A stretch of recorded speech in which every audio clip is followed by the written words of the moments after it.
नमस्कार साथियों, स्वागत है आपका हमारे YouTube चैनल में। आप छत्तीसगढ़ की किस जगह से हमारे समाचार सुन रहे हैं, कृपया कमेंट बॉक्स में लिखकर हमें ज़रूर बताएं। साथ ही हमारे चैनल को सब्सक्राइब करना ना भूलें। रायपुर से प्रस्तुत हैं छत्तीसगढ़ के प्रादेशिक समाचारों के साथ मैं रजनी शुक्ला। पहले मुख्य समाचार। नवा रायपुर में आयोजित राज्योत्सव का कल हुआ समापन समारोह के मुख्य अतिथि उपराष्ट्रपति जगदीप धनखड़ ने विभिन्न क्षेत्रों में उत्कृष्ट कार्य करने वाली विभूतियों को छत्तीसगढ़ राज्य अलंकरण सम्मान से विभूषित किया। केंद्र सरकार ने मेधावी छात्रों को वित्तीय सहायता प्रदान करने के लिए पीएम विद्यालक्ष्मी योजना को मंजूरी दी। नीति आयोग ने जल प्रबंधन, संरक्षण और सतत उपलब्धता सुनिश्चित करने के प्रति जागरूकता बढ़ाने के लिए कल से 15 दिन के जल उत्सव का शुभारंभ किया और छठ महापर्व के तहत आज शाम डूबते सूर्य को दिया जाएगा अर्घ्य। अब समाचार विस्तार से।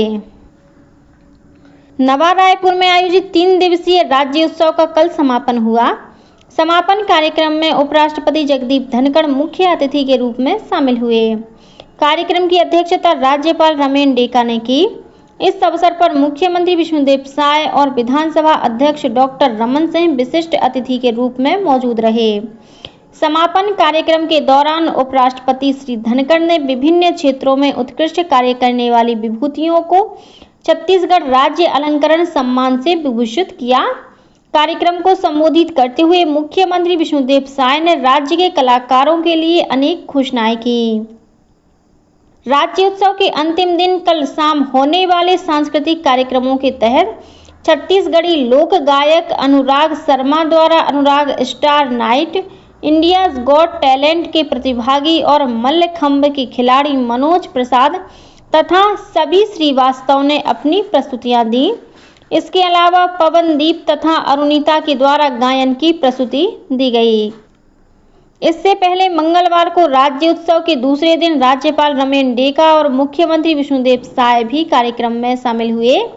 इस अवसर पर राज्यपाल ने अपने संबोधन में कहा कि छत्तीसगढ़ एक युवा राज्य है और युवा अवस्था में ही इस राज्य ने विभिन्न क्षेत्रों में अपनी प्रतिभा और क्षमता का प्रदर्शन किया है। उन्होंने लोगों से अपनी विरासत को सहेजने और छत्तीसगढ़ को अग्रणी राज्य बनाने का संकल्प लेने की अपील की है। राज्य स्थापना दिवस के उपलक्ष्य में बलौदाबाजार में आयोजित कार्यक्रम में स्वास्थ्य मंत्री श्याम बिहारी जायसवाल और खेल तथा युवा कल्याण मंत्री टंकराम वर्मा ने प्रधानमंत्री आवास योजना ग्रामीण के हितग्राहियों के लिए ई-रेत संगवारी एप्लीकेशन 1.0 को लॉन्च किया। इस अवसर पर करियर काउंसलिंग के लिए करियर इंफॉर्मेशन सेंटर का भी शुभारंभ हुआ। केंद्र सरकार ने मेधावी छात्रों को वित्तीय सहायता प्रदान करने के लिए पीएम विद्यालक्ष्मी योजना को मंजूरी दे दी है। कैबिनेट बैठक में लिए गए निर्णय के बारे में कल नई दिल्ली में मीडिया को जानकारी देते हुए सूचना और प्रसारण मंत्री अश्विनी वैष्णव ने कहा कि छात्र उच्च शिक्षा प्राप्त करने के लिए बिना किसी जमानत के ऋण प्राप्त करने के पात्र होंगे। श्री वैष्णव ने बताया कि सरकार ने भारतीय खाद्य निगम के लिए 10,700 करोड़ रुपए की इक्विटी के निवेश को भी मंजूरी दी है। उन्होंने कहा कि यह एफसीआई की परिचालन क्षमताओं को बढ़ाने की दिशा में एक महत्वपूर्ण कदम है। नीति आयोग ने जल प्रबंधन, संरक्षण और सतत उपलब्धता सुनिश्चित करने के प्रति जागरूकता बढ़ाने के लिए कल से 15 दिन के जल उत्सव का शुभारंभ किया है। प्रधानमंत्री नरेंद्र मोदी ने पिछले वर्ष दिसंबर में आयोजित मुख्य सचिवों के सम्मेलन के दौरान नदी उत्सव की तर्ज पर जल उत्सव मनाने का विचार सामने रखा था। नीति आयोग ने कहा है कि जल उत्सव 24 नवंबर तक 20 आकांक्षी जिलों और प्रखंडों में मनाया जाएगा। इसका आयोजन जल शक्ति मंत्रालय के राष्ट्रीय जल जीवन मिशन, पेयजल और स्वच्छता विभाग द्वारा किया गया है। एक पखवाड़े के दौरान विशिष्ट व्यक्ति और स्थानीय नेताओं द्वारा जल बंधन संकल्प दिलाया जाएगा और जल संपदा पर तथ्यात्मक जानकारी दी जाएगी। हसदेव अरण्य को खनन मुक्त करने और संरक्षित करने की मांग को लेकर दायर जनहित याचिका पर कल सुप्रीम कोर्ट की डिवीजन बेंच में सुनवाई हुई। न्यायाधीश सूर्यकांत और उज्ज्वल भूयान की डिवीजन बेंच ने मामले की सुनवाई के बाद केंद्र और राज्य सरकार के साथ राजस्थान विद्युत उत्पादन निगम और 2 कंपनियों को नोटिस जारी कर 4 सप्ताह के भीतर जवाब मांगा है। रायपुर दक्षिण विधानसभा उपचुनाव के लिए सेजबहार स्थित इंजीनियरिंग कॉलेज में बनाए गए स्ट्रांग रूम का कल सामान्य प्रेक्षक जी रेखा रानी ने निरीक्षण कर तैयारियों का अवलोकन किया। इस दौरान उन्होंने अधिकारियों को निर्देशित किया कि मतदान सामग्री और बैलेट बॉक्स की सुरक्षा पूरी तरह सुनिश्चित की जाए ताकि चुनाव प्रक्रिया पारदर्शी और निष्पक्ष तरीके से संपन्न हो। सामान्य प्रेक्षक ने कहा कि स्ट्रांग रूम की निगरानी चुनाव आयोग द्वारा तय सुरक्षा मानकों के अनुसार की जाए। छठ महापर्व के दूसरे दिन कल लोहंडा और खरना की रस्म अदा की गई।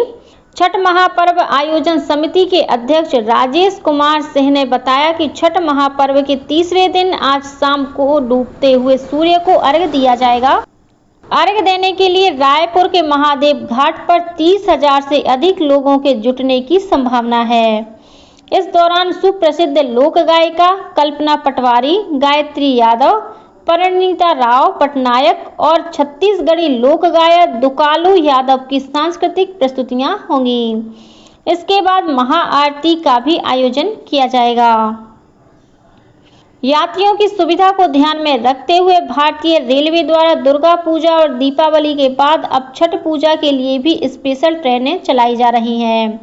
रेलवे द्वारा इस वर्ष 7,724 विशेष गाड़ियां चलाई जा रही हैं, जबकि पिछले साल 4,500 विशेष गाड़ियां चलाई गई थी। इसी कड़ी में दक्षिण पूर्व मध्य रेलवे द्वारा रायपुर, सनत नगर, दुर्ग, अमृतसर और बिलासपुर हड़पसर के बीच छठ पूजा स्पेशल ट्रेन की सुविधा दी गई है। सनत नगर रायपुर के बीच 2 फेरों के लिए चलाई जा रही यह ट्रेन सनत नगर से रायपुर के लिए आज और 14 नवंबर को रवाना होगी। वहीं रायपुर से सनत नगर के लिए यह ट्रेन 8 और 15 नवंबर को चलेगी। इसी प्रकार दुर्ग अमृतसर स्पेशल ट्रेन दुर्ग से आज और 10 नवंबर को तथा अमृतसर से 9 और 12 नवंबर को 2 फेरों के लिए चलेगी। वहीं बिलासपुर हड़पसर स्पेशल ट्रेन बिलासपुर से हड़पसर के लिए कल 8 नवंबर को और हड़पसर से बिलासपुर के लिए 9 नवंबर को 1 फेरे के लिए चलाई जाएगी। बेमेतरा जिले में नवागढ़ थाना क्षेत्र के झांकी गांव में कल एक पिकअप वाहन अनियंत्रित होकर पलट गया। इस हादसे में करीब 25 मजदूर घायल हो गए। स्वास्थ्य मंत्री श्याम बिहारी जायसवाल ने रायपुर के डॉक्टर भीमराव अंबेडकर अस्पताल के नए ट्रॉमा सेंटर में मंगलवार को लगी आग की घटना की जांच के आदेश दिए हैं। उन्होंने चिकित्सा महाविद्यालय के डीन डॉक्टर विवेक चौधरी को घटना की तकनीकी टीम की से जांच कराकर रिपोर्ट प्रस्तुत करने के निर्देश दिए हैं। साथ ही स्वास्थ्य मंत्री ने 3 दिन के भीतर नए ट्रॉमा सेंटर को ठीक करने को कहा है। शक्ति जिले के राइस मिल संचालकों ने कस्टम मिलिंग की नई नीति का विरोध किया है। कल राइस मिलर्स ने मार्कफेड के प्रबंध संचालक को पत्र सौंपकर नए सत्र में कस्टम मिलिंग नहीं करने का ऐलान किया है। गौरतलब है कि पिछले दिनों हुई राज्य कैबिनेट की बैठक में कस्टम मिलिंग की नई नीति को स्वीकृति दी गई है। और अब कुछ समाचार संक्षेप में। श्री रामलला दर्शन योजना के तहत बिलासपुर संभाग के 850 श्रद्धालु विशेष ट्रेन से अयोध्या धाम के लिए रवाना हुए। इस ट्रेन को श्रम मंत्री लखनलाल देवांगन, बेलतरा विधायक सुशांत शुक्ला और जिला पंचायत अध्यक्ष अरुण सिंह चौहान ने हरी झंडी दिखाकर रवाना किया। जांजगीर चांपा जिले में सरकारी नौकरी लगाने के नाम पर करीब 1.5 लाख रुपए की ठगी के मामले में शिक्षक मनमोहन सिंह गौंड के खिलाफ एफआईआर दर्ज की गई है। गरियाबंद जिले में देवभोग थाना क्षेत्र में डोहेल गांव के पास एक 4 पहिया वाहन और मोटरसाइकिल के बीच हुई टक्कर में 2 लोगों की मौत हो गई। जांजगीर के नैला फाटक के पास ट्रेलर की चपेट में आने से एक वकील की मौत हो गई।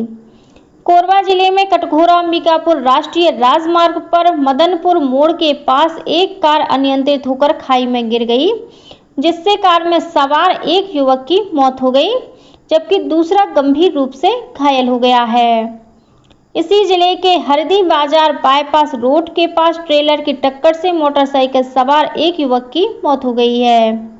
दुर्ग जिले में जामोल थाना क्षेत्र के अंतर्गत मुड़पार में घर के बाहर सफाई करते समय करंट लगने से एक युवक की मौत हो गई। बेमेतरा में जिला रोजगार और स्वरोजगार मार्गदर्शन केंद्र में 11 नवंबर को प्लेसमेंट कैंप का आयोजन किया जाएगा। और कांकेर के न्यायालय परिसर में कल भालू घुस गया और झाड़ियों में छिप गया। वन विभाग के अमले ने वहां पहुंचकर भालू को जंगल की ओर भगा दिया। इसी के साथ छत्तीसगढ़ के समाचारों का ये बुलेटिन समाप्त हुआ। नमस्कार।